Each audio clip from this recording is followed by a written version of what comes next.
Tell me the road towards bravery for you. Dad was like my biggest champion for my entrepreneurial spirit and my growth and my experimentation. When I would come to him with ideas, he would just say, when you talk to other entrepreneurs, that's the energy they give you. That is so nice. And it's so beautiful that at such a young age, you were empowered to be an entrepreneur, to be a leader. Could you imagine him being like, so how did you navigate that feeling of I can be a powerhouse on my own while working in corporate spaces? I always had a little bit of an untraditional journey. So corporate America is not this guy I'm cold calling next to, setting appointments, closing and pitching. Next thing I know, he's like director of sales at this startup. And I'm like, this guy? You know what I mean? There's a statement that I read recently. You're starting a company, that means you're starting a brand. I never really saw myself as a brand, but business is also very masculine. Yeah. And so it's like, you don't really.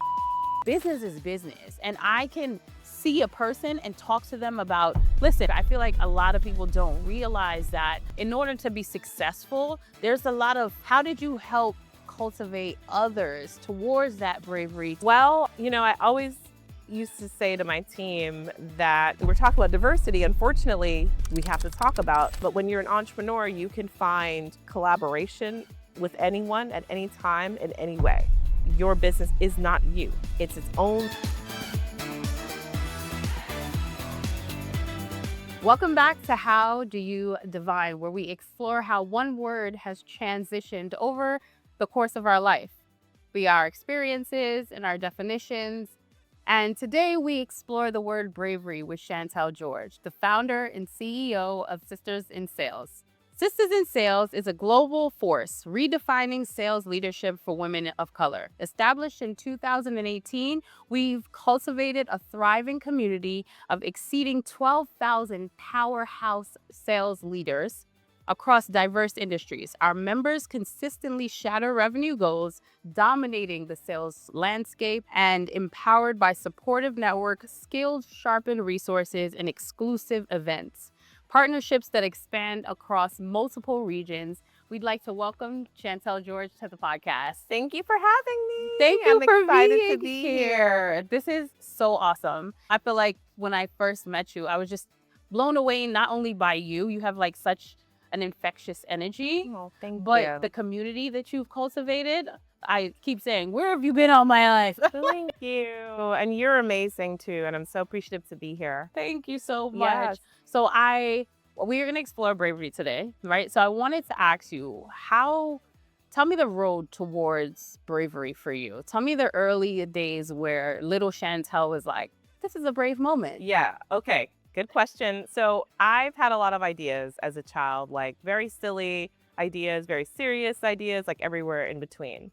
And my dad was like my biggest champion for my entrepreneurial spirit and my growth and my experimentation. And he had worked for the city for 25 years as a building inspector and retired by the time I was born. So I was a late baby. Yes, it came with some challenges. Listen, there's challenges on both sides. There is. But my dad had remarried late in life again, and his wife, my mom, wanted a child.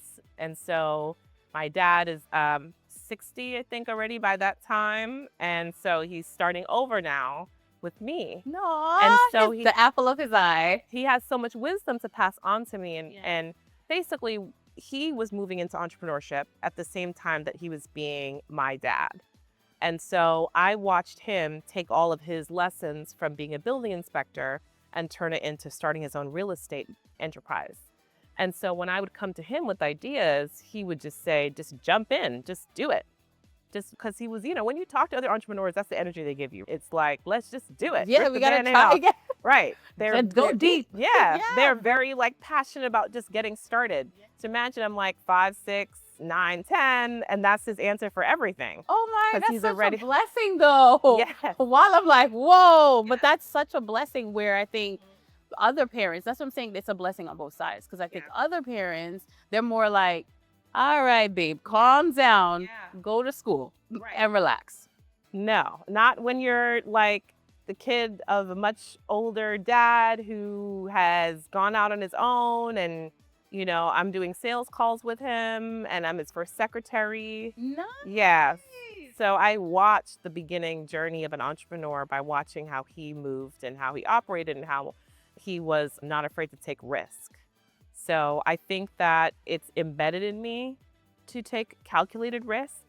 And but they're both gone now. So my dad and my mom passed away over the years. No, it's okay. And I still have that spirit in me. So we have this one body, we're only here for a short period of time, good, bad, or otherwise. We might as well try to actualize our dreams.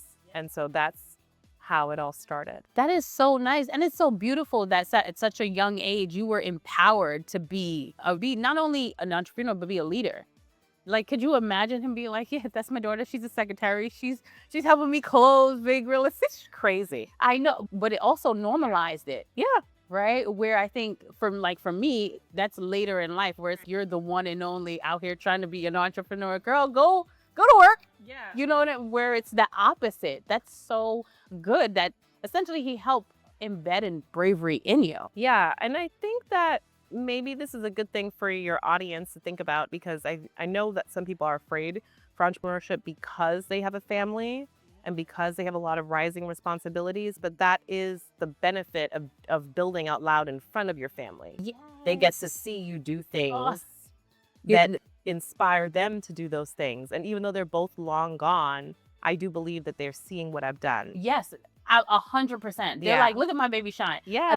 When I tell you that touched me so deeply, because that's why for a long time, the podcast exists since 2020, but it was like, I don't want to say my hidden secret, but it was like compartmentalized. I'm like, Right. it's over here Right, while I right. do corporate member Over over there. there. And I realized that my daughters were seeing me compartmentalize in a way that didn't allow me to show up as my full self. Right. Now, since I've ripped the Band-Aid off, I want to say for the last 2 years, they're so engulfed by it. They're like, Mom, how do you do this? And why would you do this? And it's just like, it gives me a different energy and purpose. Oh, wait, they're watching everything I'm doing. And they're seeing that, in order to maintain a 9-to-5 and build your business, yeah, we have long days. We have 18-hour days. And then I wake up and I do it again. That's so great that from an early age, it became a normal thing to you. You know what I mean? So how did you navigate that feeling of not independence, but I can be a powerhouse on my own while working in corporate spaces? So tell us about your journey. Right? You went to school, you entered corporate America. Sure. I've always had a little bit of an untraditional journey. So, first and foremost, I went to boarding school, and that gave me a lot of independence. Yes. And it changed the way I thought about ownership of my own life. Because when you're 14 and you live away from your parents, like, you're not corporate America is not your family, right? And I started to feel distance between the institutions that I was a part of and my individuality. These institutions are not my family. So you're 14 and you're living in a dorm and you have all this authority around you. Usually 14-year-olds are around their parents, and their parents give them rules because of their own good. But there was now this wall between myself and the people that were caring for me in this boarding school, where I started to understand transactions, because it's not familial, and it's not I won't say it's not warm, but it's familial is the only word that I can think of at this time. So for example, if I need to spend my day in a way that helps me achieve my goals, I don't have to argue with you about it. You're getting paid to care after me. I just tell you what I'm going to do. I do those things and I'm back at the deadline, right? So I have so much ownership over my life and my time. When I would come home from boarding school and I would have the same idea, it wasn't work that way. No. And You I'm have like, a Caribbean parent. exactly. They're like, there's this don't pass negotiation. your place. There's this back and forth. Yes. There's this, well, you'd have to wash your dishes first. There's this, well, who you going to be with? What you going to do? What you going to wear? Yes. And so I had been oscillating back and forth between those worlds at a young age, knowing how to deal with people that are not your family but have authority over you, and how to deal with people that are your family that have authority over you and have care for you. And a lot of people enter the workplace thinking that work is your family. because that's their first time engaging with authority in that intimate way. And I had already had that from boarding school. Interesting. So I knew that these people weren't like, they're, again, being paid to manage me. Yes. So I didn't have the same emotional ties to management as some other people did when they were entering those spaces for the first time. Interesting. And so, yeah, so I did boarding school. I got a job in tech, working at Yelp in its early days. Actually, somewhere around here where we're shooting it was one of its first offices in Union Square Yeah. on 15th Street, actually. And I was one of the only Black people there in the sales class. And I gamified it. I was like, okay, these white boys are going to do 90 calls. I'm going to do 120 calls. Yes. And I just, like I said, I went into it with the mindset of I am separate from this engine. I'm not emotionally necessarily connected in the way that some other people are, and I'm able to get the work done. And so I think I've always had that battery in my back when it came to that. And then I was able to push back at the institution without bringing a lot of that emotional heaviness.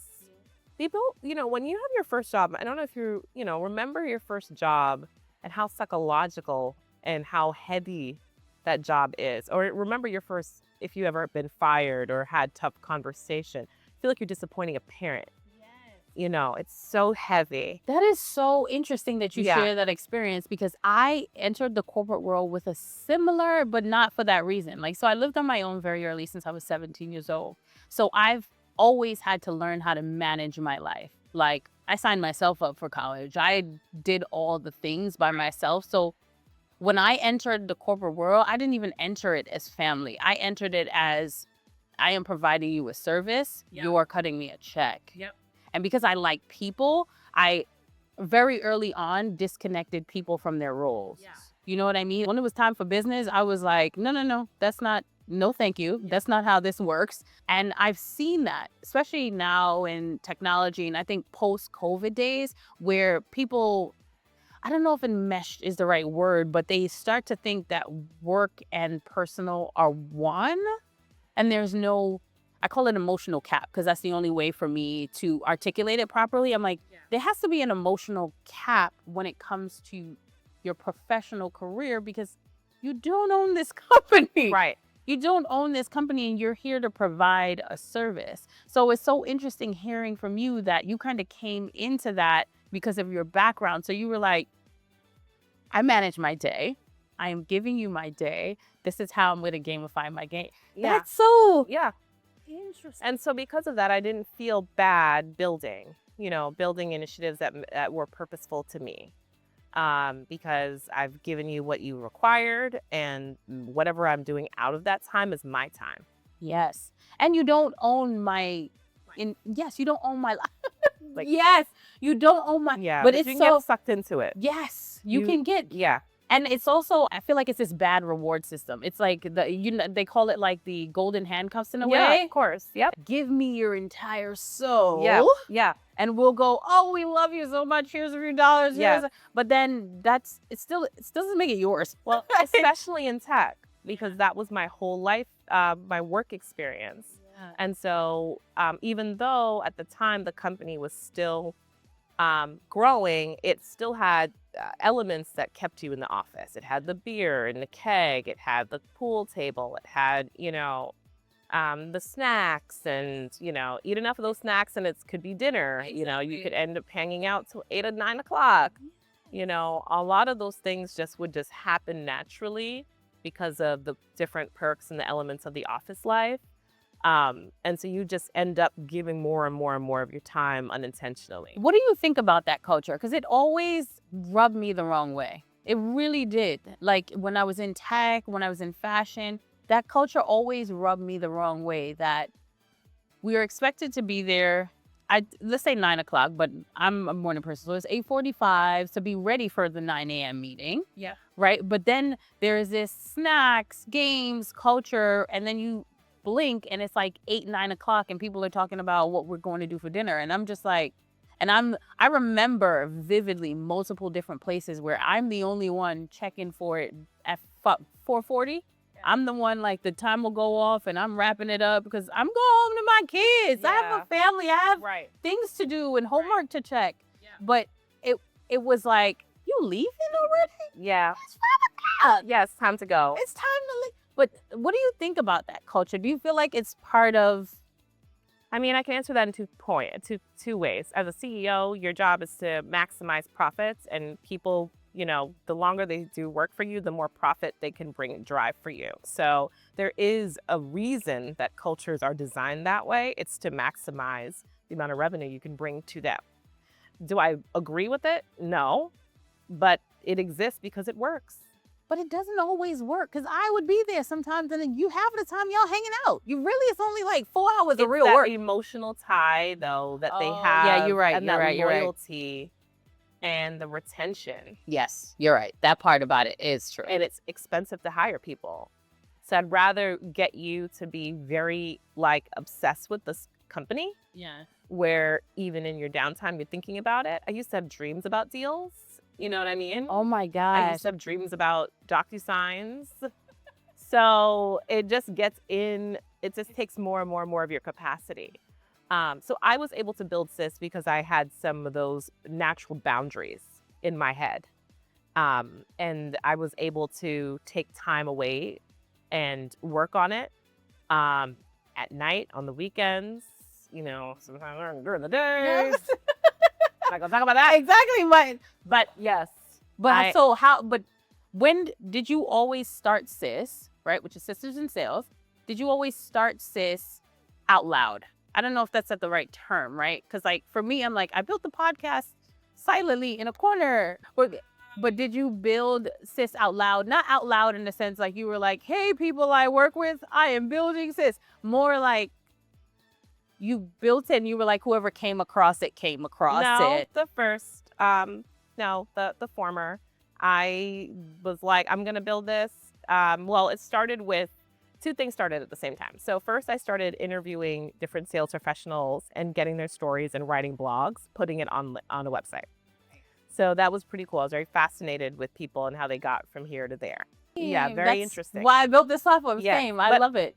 I got to that point because I was tired of cold calling and feeling like I didn't know where this job was taking me, and looking around and seeing that people were making career shifts. This guy I'm cold calling next to, setting appointments, closing and pitching. Next thing I know, he's director of sales at this startup. And I'm like, this guy? You know what I mean? Barely closing 2 deals? You know what I mean? Oh my gosh. How? So that's why I was like, all right, there's too much going around. Something isn't, and I can't be here for 4 years and not have the tea. Yeah. So that's why, so that was really part of my exploratory-ness. So yeah, I had to be open and bold about it because I'm writing about people's stories. So, But the other way that I created the event side of the business was having a dinner where I invited 10 sales professionals to dinner. And I also had to be pretty loud about it because I needed people to latch onto the idea and be interested in the brand. And I learned, I serve predominantly Black women. While I think a lot about our professionalism, we like to go to nice things. There's a statement that I read recently. You're starting a company, that means you're starting a brand. Yeah. I never really saw myself as a brand, but I needed to think like that because my consumers need to feel connected to my idea, not just because it's practical, but because it brings them a certain emotional reaction.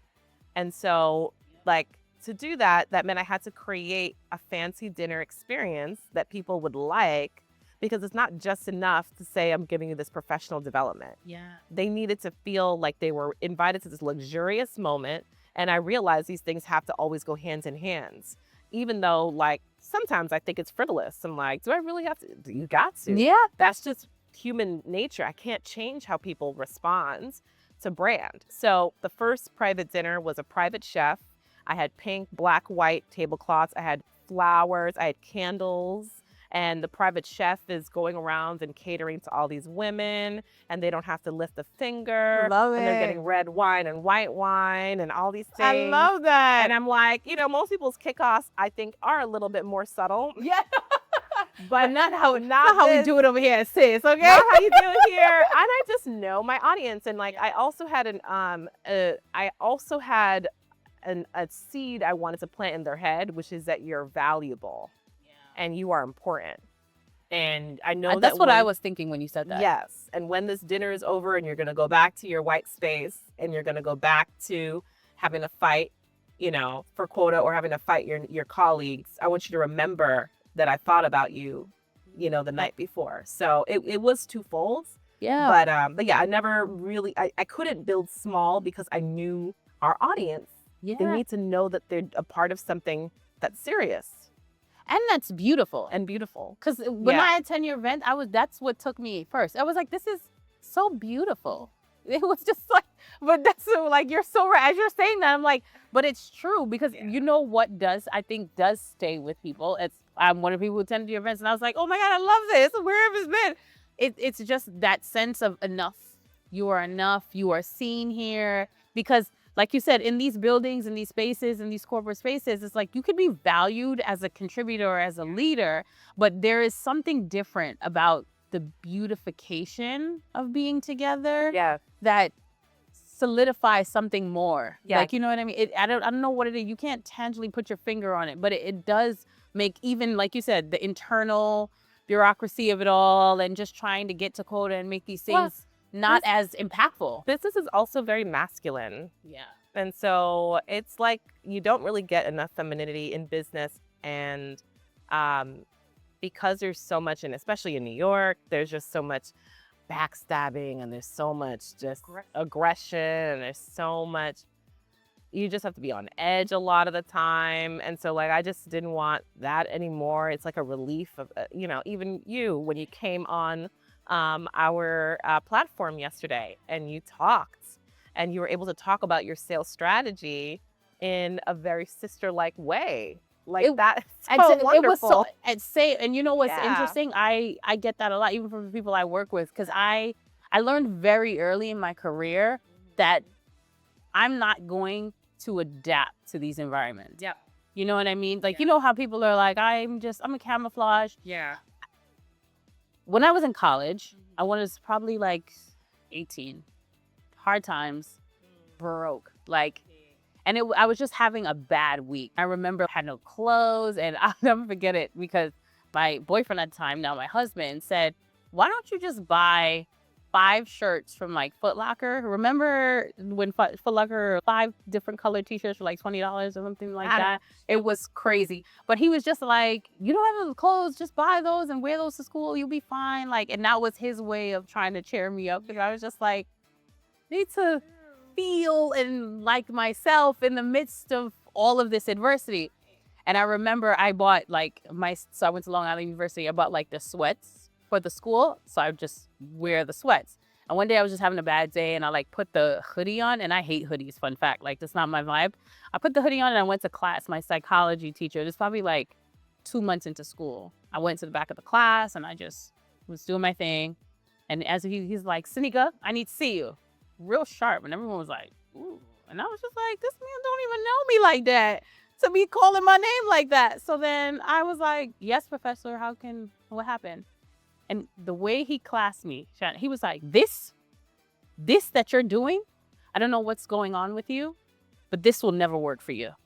You're meant to stand out. So when you do things like this, it makes you stand out more. So whatever's going on with you, figure it out, but don't come back to my class like this. Wow. The way I feel like I remember leaving the school in tears, going to the train station. Like, this man don't even know me. Yeah, but he saw something in But you. he was like, this trying to hide makes you stand out more.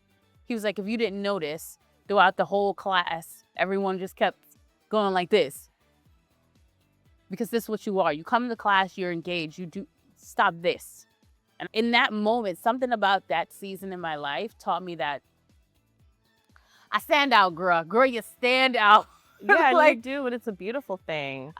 but you know, when you're just going through stuff, you just want to be there, but just not be there. You just want to get through it and be whole. I'm all about being like whole and well. Sure. And that season of my life taught me like, there's no hiding in life. Just be who you are. So when I got to corporate America, and like you said, was like the one, sometimes the only woman, the only Black woman at many companies, like the entire company. I was just, this is who I am. Because there was no running from it. And I also don't want, it's not my responsibility to make anyone else comfortable. So it was very much standing in Sanika. So I remember when I interviewed for a sales manager role, my first interview, and I walked in the room, and there were like 3 people behind the table prepared to interview me. I was a rep. I had done some work on the side to prepare. I knew that they were going to go over my numbers and they were going to go over my like managerial perspective and maybe some role playing and some exercising. I walked in and I felt like, and I don't know if you remember feeling this or if you've ever felt this way because we're so far away from those early days in our career, but I put on like a persona. Like I my just God, like I totally get what you mean. I just like opened the door like hello. I just like Chantel, why do we all have the You know what same I experiences? it was so weird. And I was like, and so obviously I didn't get it, but you know what I mean? But I did it again when I was myself. But to your point, one of the things that I learned about business that I learned from that very strange interview is that people trust people they like feel an authentic connection with. But if you put a mask or like this character in between here, then there's something in them that feels uncomfortable. That makes them not want to do business with you or do anything with you. And so in my mind, I didn't have a lot of Black women in general, sales managers to look up to. So I was impersonating a white man walking in the door. And it was not me. And it's actually not like, and they watched me as a rep. So clearly they're like, who did she just become? she became somebody new. So I think that, you know, to your point about like standing out and like the way that you're able to relate to your clients and to your company and why they love you, and why they'll continue to, you know, love you. And wherever you go, you'll have these reactions is because you're yourself. And it's easier to trust someone if you can understand them. You know, it doesn't mean that you're always going to win business, but it just means that you don't get that icky feeling when you talk to someone.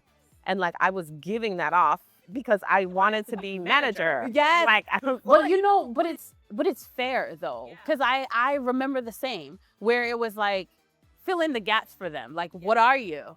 Like, I'm Black, but you're mixed with something. Like, you know what I mean? It's I remember those early days, and I just didn't like it. I always felt like that's why I'm so strong in my faith. God gives me this compass of things that just don't feel good to me, and it's hard. When I tell you it's hard, sometimes it's like heavy lifting to even be in spaces and have certain conversations. And as I got older, I started to trust it more. Where if it don't feel good, just back up. If you have to say too much, if there's too much like winning, and you know, I always feel like I never want no one to feel I need to drag you in or like hard sell you anything, because it's dishonoring to the person. This is business, and funny enough, in our company, I'm one of the people that's always like, all right, now that we're done with the emotions, where are we with forecast? Where are we with what's happening? Because I understand the emotions of it all, but business is business, and I can see a person and talk to them about, listen, this is ideally what the numbers we want you to be. This is where we are now. Tell me how we bridge the gap. But I'm not going to manipulate you and tell you this is happening and this is not going to happen. Because one, I don't want to be a part of all that. Like, if I'm honest, I'm such a strong believer in karma. I'm just like, I don't want none of this to come back on my kids just because we trying to make quarter. Like, I really don't. Like, I don't want it, and it doesn't feel good. And I feel like, just going back to our experience in corporate America, I feel like a lot of people don't realize that in order to be successful, there's a lot of not feeling good moments that happen. that it's you're in the meeting and they're talking about it and it's, yeah, we want to get there, but it's not how I want to get there. You know, like I remember leaving a company saying, this is not who I am. There was a dispute with the client, and my mentor once said to me, if it's right for the client and it's good for the company, it's the right thing to do. And I always like how simple she put that. Yeah. And there was just this dispute about what was right for the client, and it was good for the company, and the person that was supposed to champion it just didn't feel like it was a priority. And I just, again, just separating that like church from state, the person from the job, I was like, it doesn't matter. Like, this is how I feel. I can like or dislike something as Sanika, but if it's good for the customer and it's good for the company, it's the right thing to do. Well, I think that we don't always know if something is good for the customer because we are not talking to them and asking enough questions to be confident in that. Yeah. Because we're so focused on showing up a particular way. We're so focused on our character, like showing up as if we're on a stage versus spending time to ask a ton of questions so that you can be confident. Like, the more questions I ask and the more I can define the problem, the more confident I become. Yeah, same. And like my confidence, and then that's why it was so funny walking and doing that interview, because I was like putting on this air instead of just like maybe asking like, why are you interested in me for management? Like, what about me? And then I would have learned that they liked me the way I was. And that there was something about me that they were gravitating towards. But instead, I didn't allow that flow of energy to go to and fro. And so I think that, one of the, active listening is important, obviously. So my non-traditional path included going to acting school. I went to conservatory. No, that's so interesting. Yes, Cool. I did. I thought that I wanted to be an actor or director, but really more so an actor. And so I went to conservatory for 3 years before going to PACE and then before going into the workforce. And some of the things that I learned about acting have a lot to do with that fight between your consciousness of the things that you're doing and, the way that you behave in the world versus what you think that the character that you're playing is doing and the way that that character is behaving in the world. So, for example, when you're on stage, you're really not supposed to play a character. You're supposed to be yourself in the character scenario. So you're actually supposed to be closer to your individuality than becoming someone else, because you can't be, there's no such thing as being like words on a page. It can only be how you would actually feel if these things happen to you. So when directors come to you in between takes and help you stay in the particular mindset, they're not saying, what do you think, Susan would do in this moment? It's like, how do you feel about the fact that, God forbid, your grandma just died? Mm-hmm. And you're supposed to think about what that means to you. And how that would make you feel and how you'd respond. Yes. That's a good way to think about it. Yeah. Because I think, especially when we're in these spaces, when we're like the only and we feel inferior and things like that, I do see that character, the safety in putting up this character. But like you said, to me, that was very early on. And after realizing that I couldn't hide, it's also exhausting. You can't do that for years, listen, decades. And to me, I just can't do that. I feel like it helped me learn like my strengths and my weaknesses. It's not something I can do. I always say, like, when earlier on, when my kids were younger, I'd be like, listen, I don't even have the patience to pretend. Right. Like, I have to harness them like rice grains and driplets for my children when I go home. Like, I don't have it to give, right? So that's why I'm always like, nothing I can do about it. There's nothing I can do about it. Yeah. So I never thought about it as the character. What I used to think of before was your perception of who I am. And then I quickly was like, there's nothing I can do about that either. Nothing you can do about that either. There's nothing I can do about that either. So you might as well not exhibit any energy trying to change this, change that, put on this character, correct this perception.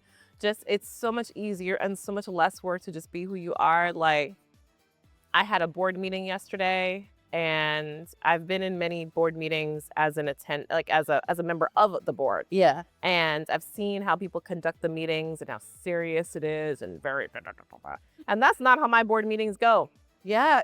They're just full of enthusiasm because I'm so excited. I'm like, hey guys, I have this idea. What do you think? Let's brainstorm about it. And I think that they like it. I hope they like it. Yeah. The way that we're doing it, because they feel very interested and they're feeding off of my enthusiasm. Yeah. But if I had like put on this CEO, very serious, like hat and like everything has I to am be this here way, where all the minutes. you know what I mean? Like, I just think that nobody is interested. Well, it doesn't feel real. It's different Yeah. if that is my personality, then sure, but it's not. Yeah, So but I also think you speak to something that I think people are experiencing in traditional corporate as well as being an entrepreneur. Like what feels real? You know what I mean? Because I think a lot of people say like, I hate my 9 to 5 because they feel like I hate the environment. I hate who I have to be here. yeah. And it's like, what parts of this is real for you? Because to me, it's all about like learning and growing. If I'm not learning and growing, I'm dying. Like I'm a plant that way. It's just like, what am I doing here? As an entrepreneur, the same. I'm like, I don't like to just do stuff to be doing stuff. Like I wasn't even, I've never been a partier. I've never been like, if it's not your birthday, please don't ask me out. Like I got things to do, laundry and all. Like I'm just like, please don't. But like I don't want to just do stuff to be doing stuff. And I think sometimes because of social media, as an entrepreneur, you feel like you got to be out here, you have to be doing stuff. And I talk to other entrepreneurs, I'm like, what's the tangible outcome for that though? And that's why I love my compass is time management with like my professional career, my family. I'm just like, if I'm gonna give X, I'm gonna need Y. I'm gonna need a Y. Because we just can't be out here willy-walling all over the place. So talk to me about like how because I feel like you were nurtured with this sense of bravery around you. How did you help cultivate others towards that bravery to build such an amazing community? Well, I always used to say to my team that, so I answer that question using the team first and then the community. Because I am very intimate. Obviously, the team, we talk every day, all the time. All of. Somebody from the team, Erica, is actually coming right now to my house. She'll be there tonight as we prepare for aspiring sellers. Yes. So when I'm selling SIS as an idea, a concept, I know that I'm talking about my personal story. And you cannot invalidate my story. This happened to me as a young salesperson. This was the outcome of the corporate structure. This is why it attacked my performance, because the more alone and isolated I felt, the less I was able to produce, because you need confidence and good energy to be good at the job. Any little thing, unfortunately, that you feel on the sales floor can impact how you pitch externally. So you can't, like, as I'm talking to companies and brands about why they should sponsor or why they should pay attention to, this organization, I'm not like speaking from a script. I'm not speaking on behalf of someone that created something else. I'm not the salesperson of SIS. I am SIS telling you this is a real problem. Yeah. I know this is a problem because I'm intimately dealing with said problem. So bringing it back to the team. So they see me pitch with enthusiasm and bravery. I'm not coming up with random antidotes. This is a real issue that I've been through. And it encourages them to tell their story when they pitch, because they are a user of the brand and they are also the consumer in a way that I am impacting. And so I think that, when you are building a team, you want to find people that have the same, it's never going to be exactly the same, but a close enough desire to solve the problem that you started to solve already. A close enough desire so that they are brave almost by default, because now you said to them, that problem that you've been having, I actually created a solution for it. And you don't have to read a script and you don't have to watch 1,000 YouTube videos to understand it, because it's the problem that you have too. And so a lot of times we don't always have the luxury to work at companies that are solving something that you are so passionate about. But if you do, then it'll take your confidence level from 0 to 100. Yeah. It'll make you brave because you identify with the problem that the company is solving for. Yeah. So hiring is a large part of how we are able to instill bravery. Like literally looking for people or them looking for me because they feel connected to the mission of what we're doing. And then in terms of the community, we're saying the untold things. We're saying the unspoken things. Yeah. And that's giving them bravery. We're just calling it out. Like we know that there is prejudice and racism and unjust practices happening in corporate America, specifically with Black and brown women and on the sales floor. That is can somebody come to my house and beat me for saying that? Like, you know what I'm saying? The truth is the truth, but the truth is the truth. And so it's empowering, because sometimes our community cannot say that for fear of being reprimanded, Yeah. for fear of being isolated, for fear of making, Sally and Johnny feel like, oh no, like, should we not be friends with her anymore because she thinks that we're all racist or whatever Yeah. is the thing. And it's like you can't own that. I have conversations with many different professionals from all walks of life and the world, and I understand that their perspectives are different. That's why I value the diversity in idea, the diversity in the concept, the diversity in collaboration. But I think part of that is also removing that fear, right? We all come from different backgrounds. We all have different experiences. And different does not equate to better. Different is just different. And especially in the sales community and the pursuit of being a amazing sales professional and also providing a value to your customers that's outside of numbers is one, understanding people's objectives, understanding the things that they value, not only in their personal lives, but in their careers. Everyone in a different position in that organization has a different objective. They have something that they are thriving to. So always positioning myself to listen, to learn, and then provide value, to me, I feel like has been a successful strategy in my life and in my profession.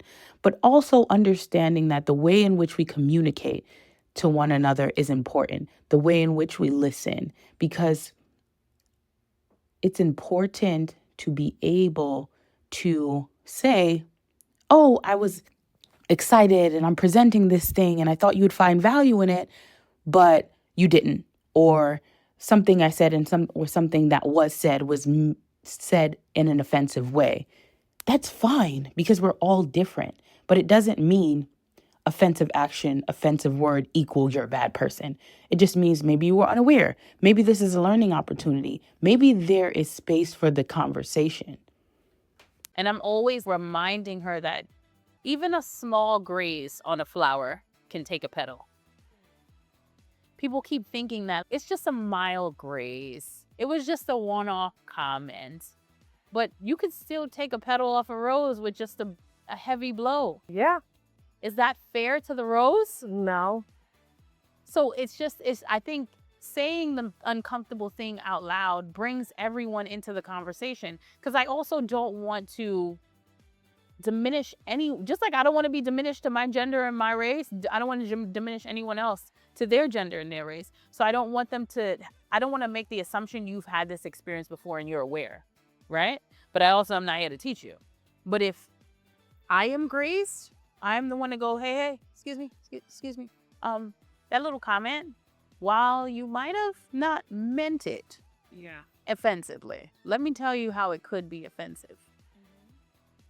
Right then and there. And I have stopped many of conversations and people are like, well, like Sanika. And I'm like, They don't like conflicts. And that's the thing, I'm going against the grain. So I'm inviting conflict and having to be okay with that. Because ultimately, without CIS, without other organizations, without someone saying that we should not let this happen, it would just happen. Like people would just hire the same kinds of people You would not get into certain companies.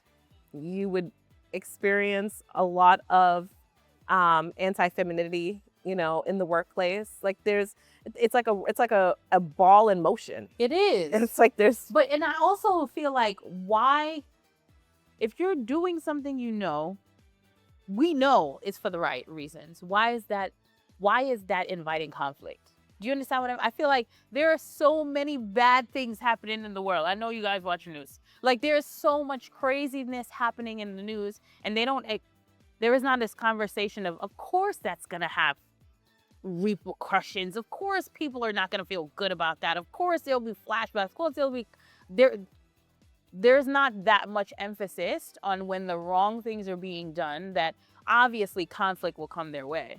But when the right thing is being done, we subconsciously start to brace ourselves for the conflict that will come. And I don't know. I've just, in the last few years, I feel like the sun has shifted where I'm not bracing myself for no heavy nothing.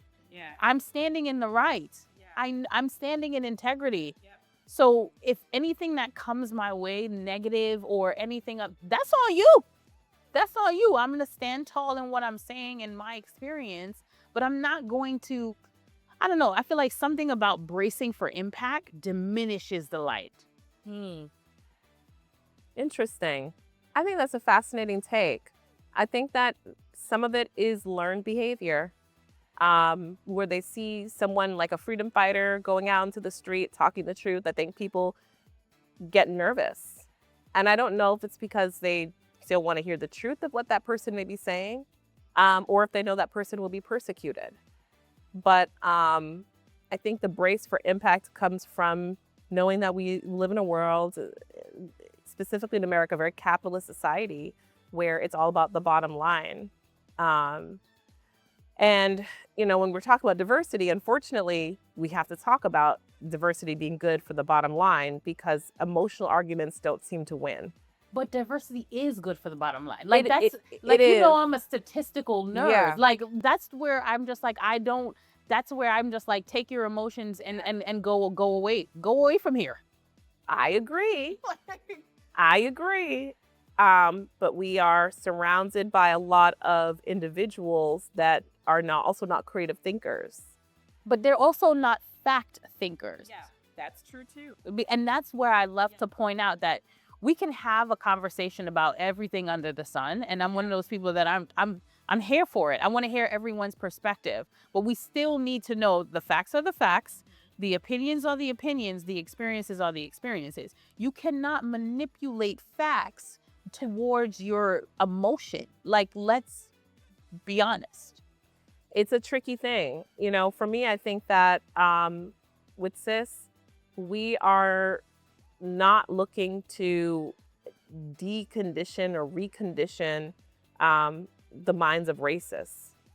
They've made it their goal. I mean, we're in a time where people are deciding that no matter what happens, they're not going to change sides. The world could literally be on fire. And the stubbornness of these people are just what it is right now. And there's not much else. And I'm not going to live my life trying to change people's minds. So I just can't. I work with the people that are interested in common sense and facts. And beautiful things are happening at their companies and in our community. And that's it. Yeah. And it's the levity that I need to keep moving on with my day, is knowing that I'm solving a problem for all of these different groups and everything is great. And you're doing such a great job with it. Thank you. You're making such an impact, not just in these organizations that partner with Sisters in Sales, but to the overall community. I feel like it's somewhat like a bat signal. Yeah. We are here. Yeah. Like, come find us. You do have partners in arms and in community to help. Yeah. Not just because we look like each other. Yeah. But we are smart. We are so smart. We are smart. We are revenue drivers. We are the ones bringing in the dollars and keeping the lights on. And at the end of the day, this is business. So that's where I don't know why, when I hear people that's like DEI and it's funny to me. I have no other reaction but to laugh, because It's the saying, you cut off your nose to spite, Spite your your face. face. That's right. Because say what you want. Yeah. It's where the money It's where is. you know, yesterday when you led that workshop, no one can contest that you are not an accomplished salesperson. You are clearly, you know your stuff, you know, and so many people in our community know their stuff. But when you see them, you know, on an interview slate, you see a black face there, you assume for some reason this administration has warped in people's minds that this person doesn't know their stuff because of their skin color. Why? You know, whereas they probably know twice as much because they've been preparing to compete. Exactly. I did tell that once to an old manager. I was like, I don't know if you know this, but you know, we're told to work twice as hard, which means that you're getting a better rep on your team. I don't know. I don't know if You know, if you want to make goal or not. you know what I mean? I was like, But that's you where should know this. no, but that's where Yeah. I'm just like, what is your objective, right? And that's to me where I separate church from state. Yeah, well, Where I'm the hatred is going to get in the way. That's why we can't be bothered. There's just too much negativity. We just It's comical to me. It- I really can't even take it seriously. That's why Yeah. I think it's so funny, because it's like you would hold on to emotion rather than meet your goal. Yes. Okay, Yes. that's how successful business. Yeah. Like, and then you Yep. wonder like why your competitors are circling you. Like it's a funny thing. But I want to talk about entrepreneurship, right? Because I think there are so many people that understand the value of entrepreneurship, myself included, right? And the bravery required. I feel like being an entrepreneur doesn't only, you have to be, like you said, a calculated risk taker, but there's something about not the thickness of the skin, but there's something else. There's something else there. I don't know what's the proper terminology for it. Well, I mean, I think long term all the time. I think long, medium, and short term. I know that my actions can change the course of my business, so I'm no longer reactive. That's a habit that you know you form when you are on your own and you're self-employed. I had in a corporate entity, partnerships are very siloed. So like you can either be direct sales or account manager, or you could be business development, or you could be marketing, whatever it may be. When you're an entrepreneur, you can everybody. You anything. everybody. So, you know, the gentleman who runs this studio, Yes, Gabe. there is a myriad of different ways we could partner together. Yes. I don't have to say, if I'm in a corporate structure, I'd have to say, wait a second, Susan does this type of sale. Yeah. And then Susan say, no, I actually don't do that. This other person does this. And so like there are all these different layers and bureaucracy. But when you're an entrepreneur, you can find collaboration with anyone at any time in any way. And that is the beautiful thing about being an entrepreneur. It's the diversity of the ways that you can make things happen with other people without corporate structure getting in the way. I like that. That makes me gonna ask you, how has your bravery surprised you since being an entrepreneur? Okay, a couple of things. So let's start from the practical sense. From the practical sense, depending on the way that your business is designed, your business is not you. It's its own thing. You know, there's limited liability, for example. So that means you can put as much risk in it. You can try a lot of things. If it doesn't happen, close up shop, move on. I mean, that from a very practical and just fundamental answer, there is that did surprise me. And the reason it surprised me is because even though I had my dad, I was still in a community, Caribbean and a Caribbean American community. And the business owners that I did run into would go down with the ship. Yes. Not because I don't think that, you know, I don't think they were trying to, but they commit did it- themselves to an idea, a They- singular entity. And I just don't think they understood, or maybe they did, I don't know, all of the options that are available to you. That can give you confidence. So, as you know, our president I think he has 7 bankruptcies or however many bankruptcies. Bankruptcy, right? Bankruptcy, closing up shop, starting again, pivoting are all options for you. Building in America, you literally can close up your small business or your large business. You can bring on debt or not. Like there's so much that It's a you it's a can trajectory. do Yeah. It's a journey. at any time, and you don't have to go down with the ship if it's going poorly. You can sell parts of the business, and so I think the biggest thing was separating myself, my identity from the business structure. These are all the options for me if it goes in this direction. These are all the options for me if it goes in another direction. And seeing them as separate from yourself is really it doesn't mean I important. failed. If I need to go in this direction, that's just the nature of the business entity. Yes, and now that you just unlocked something really important for me, because that also makes me think of the industry, right? I work in these very large companies. I work for a company that's very large, partnering with companies that are Sure. super large. And I'm sure all of them are in lawsuits. All of them have a lot of debt. All of them haven't Yes. been profitable. And I've seen some of them that are literally going down with the industry, Yep. right? Which has nothing to do with them. Yeah. But their industry is taking certain hits because of regulations and compliances and all of these things. That is a great way to put that you don't have to go down with every ship that you build. No. Because each ship, I don't know why, but because each ship is in an ocean of its own. It's in its own industry. And if that industry starts to take on heavy waves, your ship will be impacted. That doesn't mean you go down with the ship. You don't go down, but that is a very unique aspect of American business. We literally have designed so many shortcuts and loopholes for business owners to separate themselves, to, sell assets, buy assets, all of those things. So when you're starting entrepreneurship, you're going to feel that the business is you and you are the business. But eventually, that's the surprising part, especially when you start dealing with professional services like legal and accounting and bookkeeping and what have you, they will be on your side to protect you, not just emotionally, but also through legalities to put the business here and put you over here. And so, yeah, that was one of the things that was really interesting and fascinating that I've learned. And the more you understand your protections as an individual versus a business and vice versa, the more risk you can take. Nice. That is so smart. This is such a great conversation for entrepreneurs. That is awesome, because I don't think anyone thinks of that, right? I think people, especially myself, I'm like, this is my baby. But again, same thing. You're your baby.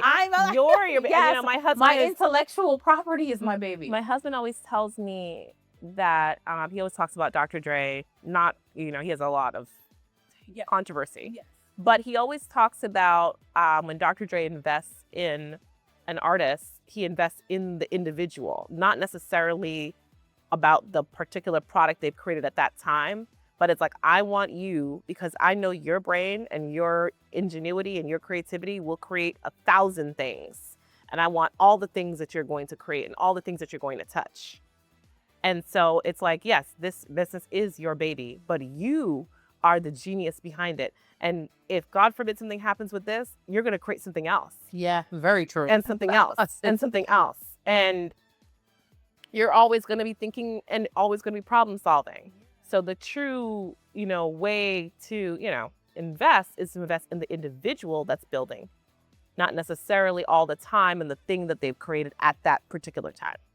That is so smart. And I think that's such a great conversation, especially for the audience, because when you think of the bravery you need to be in the corporate space and then the bravery you need for entrepreneurship, you actually realize that not that they're different, but they're the level, like it fluctuates in a way, Yeah. right? Because as an entrepreneur, yes, you're brave because you're your own business. You are running the ship. I would say building the empire. Yeah. You are building the empire. But there is so much more legality and things on your side, on the entrepreneurship side, versus when you're an employee. And I think there is this especially in like the Caribbean culture and Black culture, you're raised. I think now the millennials know that we were sold a bag of bullshit. Like where it was like, go to school, get a good job, save all your money, live your life in retirement. Yeah. Like that was what they were told. So they were like, I need to tell this to my kids. Save, invest. I don't know about that. Maybe a couple of dollars, but save. Yeah. Go to work. Yeah. Stay at said work. Be there for a long time. I know. My family is like, oh, so are you going to work? I'm like, I am. I'm an entrepreneur. This is my work. Welcome. And they're like, no, but are you, they're so accustomed to you doing it for someone else. Like, are you going to someone else's office? Yeah. Like, no. Yes. But yeah, it's hard for them to think about it that way. But, as much as there is a lot of chaos and instability and all kinds of things happening in the world, that is one of the benefits of doing business in America. Yes. That is such a great thing. And I want us to leave there because I love how you basically were nurtured with seeds of bravery all around you. Like your garden was grown with bravery. Yeah. Like, you know what I mean? And as you channel through multiple different seasons in your life, from being an actress to being a sales leader, and then now a CEO of an amazing community and an organization that's impacting so many different organizations. I think it just shows you that bravery doesn't look like X. It doesn't look like, I am being brave. Bravery is being in that boardroom and feeling uncomfortable and going, good thing I had that idea that I'm working on. Like, you know what I mean? But also knowing that I'm here to provide a service. Yeah. And I'm providing that service at the best of my ability. And when I'm done providing that service, I'm going to go build. Right. And then also for those that are just building, and I want to be an entrepreneur, and this is what, also not to be attached to this idea. Like, this is my moment. This is going to be my thing, because it also stifles you in a way of not believing that you yourself have enough to continue to build, and don't go down with any ship. Yeah. Your first ship is not your only ship. Right. And I love that bravery taught you that you can multiply. You are the entity. You are the empire. Yes. That's it. You got it. That is awesome. This was such a great conversation. Thank I you love for having me so much. And before I let you go, Ah. we always talk about the vibe of the week, right? I think music drives our life. It just helps keep us closer to the sun. Okay. So what are you vibing on this week, Chantel? What you vibing on? Honestly, I was listening to soca music on the way down here. Jump on your one for my way, jump It's on carnival jump on my time. way. It's carnival time in the Caribbean. Yeah. I was listening to The Greatest Bend Over. Oh, bend over. I like Marsha, like Songs, between Masha. Marsha and Mug. Yes, GBM Neutron. I was listening to just like freedom music. I love Carnival is it. an expression of freedom. It is. And of being yourself. I have a cousin. I love her to death. She's a genetic scientist, and she's so well respected in the medical world, funded by so many great benefactors. And when you see her, she's very serious. Yeah. But she's in Carnival right now. Listen, wine and And dog she and is- chucking the road. And I'm like, you know what? One life to live. Yes. So the vibe for and the why week not? I love that. is freedom. It's Yes. joy. It's dancing. It's soca music. soca, It's carnival. it's not taking yourself too TNT. seriously. Yes. It's like, that's it. I love that. Thank you so much. That's such a great vibe to end off on, because I'm going to put some soca songs in the description box. Please check them out, because soca does give you that freedom feeling. Yeah. You know what I mean? Just hold up your hand and Yes. dance with the Yeah. sun. Thank you so much for joining us, Of course. Chantel. This Thank is you. amazing. And thank you so much for watching this episode of How Do You Divine? Bravery.